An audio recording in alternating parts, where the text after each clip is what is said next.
What up guys, and welcome back to another video. So I'm going to go ahead and preface this by saying I lost the audio to this first clip, but we are getting ready to go and do some data logging, some street tuning, try to read what the air-fuel ratios are and adjust to get the truck running better. And as you will see, we will get a surprise. So I'm going to go ahead and stop talking and let you guys enjoy. Alright, we're going to try getting a little cold start action for y'all. Go ahead.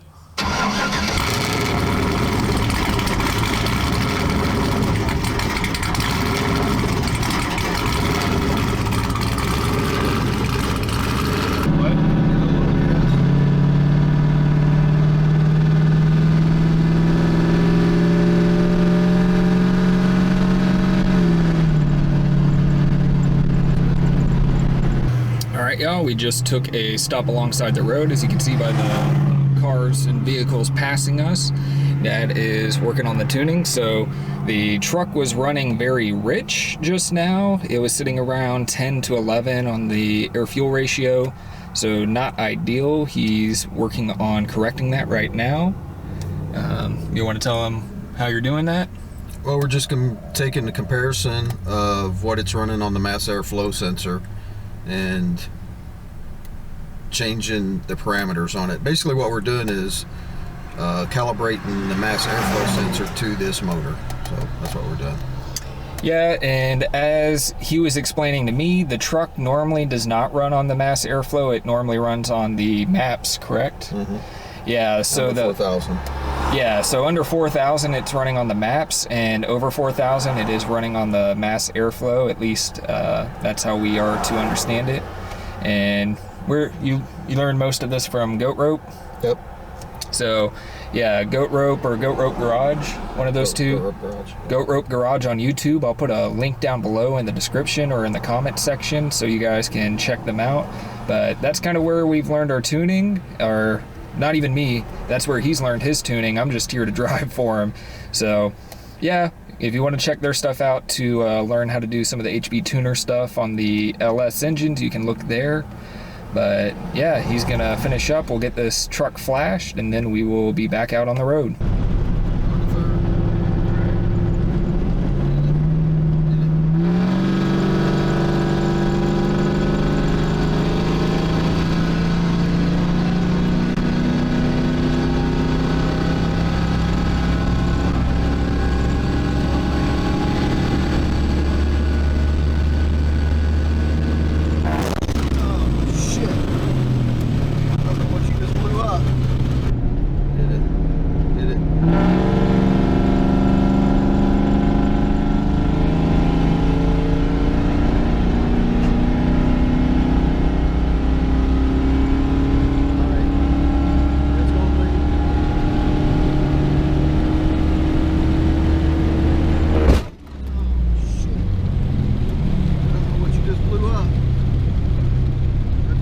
Transmission. Pull off right here. No, I mean not right there. Just roll it up there and let it go in.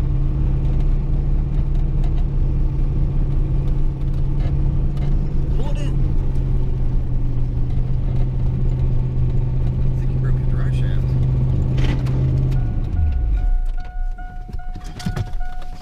Oh, that's a first.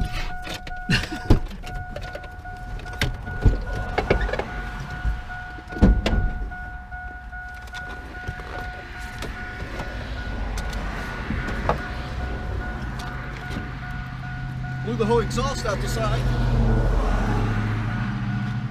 Broke the drive shaft. Did I?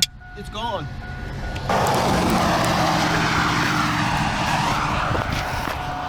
Exhaust is kicked out.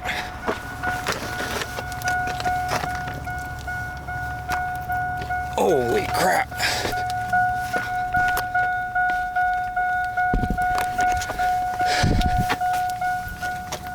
Oh yeah, it is gone. No drive shaft to be found. That was very violent. That could have been a lot worse. It could have. A lot worse. Oh. It bent the whole ear there on the back when it flew off. Mm-hmm. Luckily, there's no fuel leaking. I don't know how we're gonna get it home.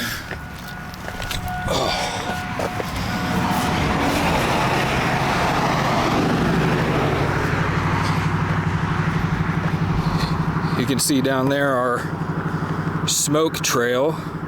So there's a drive shaft on the side of the road somewhere. Not great. Actually, I think I see it. I think it's in the middle of the road. Running to go get the drive shaft now. Pulling up to the drive shaft right now.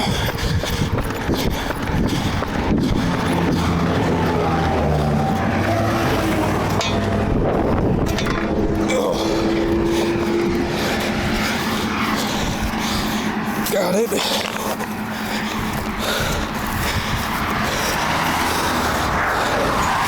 Was not expecting to have this happen today.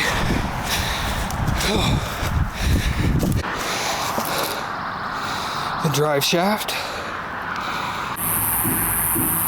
Oy. Well, something else to fix. You can see I had a little paint rub off there.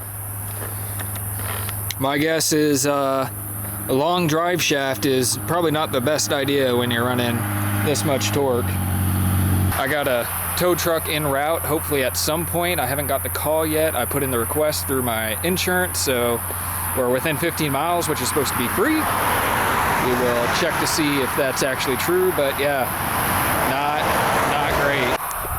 So my dad said earlier, exhaust is sticking out a little more. You can kind of tell by the dirty to the clean. I'm not going to touch that because that might still be hot, but yeah, gotta love it. I guess that's one part of modifying a vehicle is you break down sometime at the most unexpected ways, because drive shaft was not what I was thinking would be the weak link. I mean, I've seen people talk about it on the forums possibly, but I haven't seen it actually happen, so that is, yeah, that's not what I expected.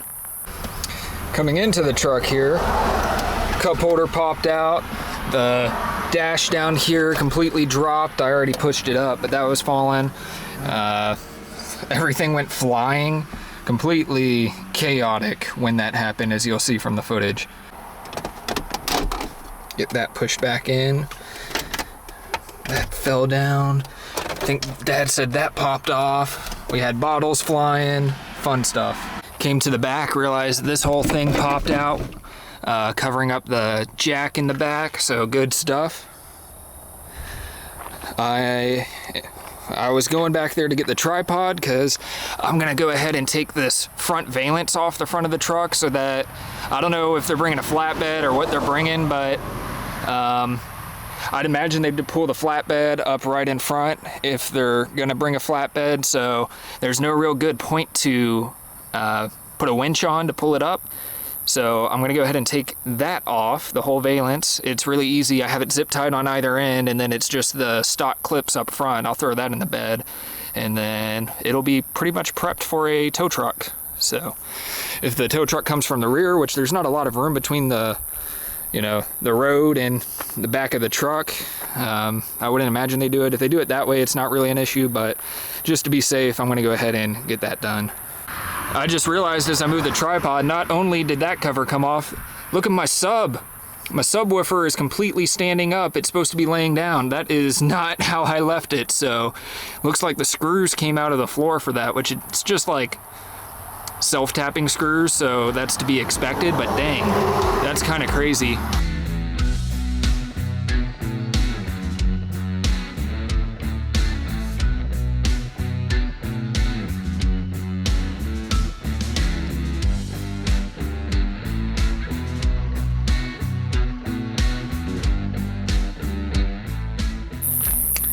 You know what, I'll say one more good thing, trying to look at the bright side of this whole thing, is I just did some looking, and the engine doesn't look like it moved at all. Everything in here looks like it's been mounted pretty securely. So, I mean, on the bright side, like, everything looks good. It didn't run into the radiator. Radiator didn't move. Battery held down. ECU hung down. So, I mean, we got to take the victories where we can get them, and I will definitely take that as one victory. There's no oil leaking under the truck as far as actual engine oil. We checked the data log on it, and it revved down as soon as it let loose, so engine should be good. Should be no damage to the engine. Transmission, not so sure about. I know the rear end, I put that adapter bracket on there with the ears for the drive shaft, and that bent, but the actual rear end should be good. So, you know, we got to take all the positives we can get out of this thing. And the truck looks really weird without the valance on the front. It looks really weird, and definitely not as low as what it should be, but you know, you got to do what you got to do so that they can get this on the tow truck. All right, the tow truck has arrived.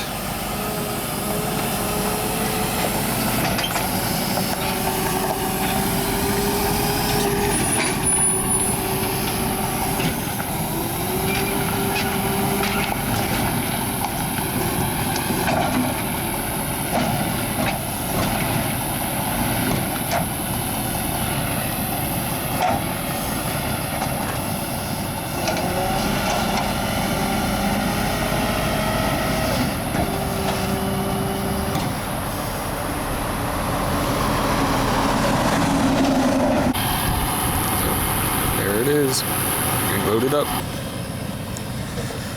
Poor truck. Getting dropped down now. Y'all have a good night. Right. Yep, you too.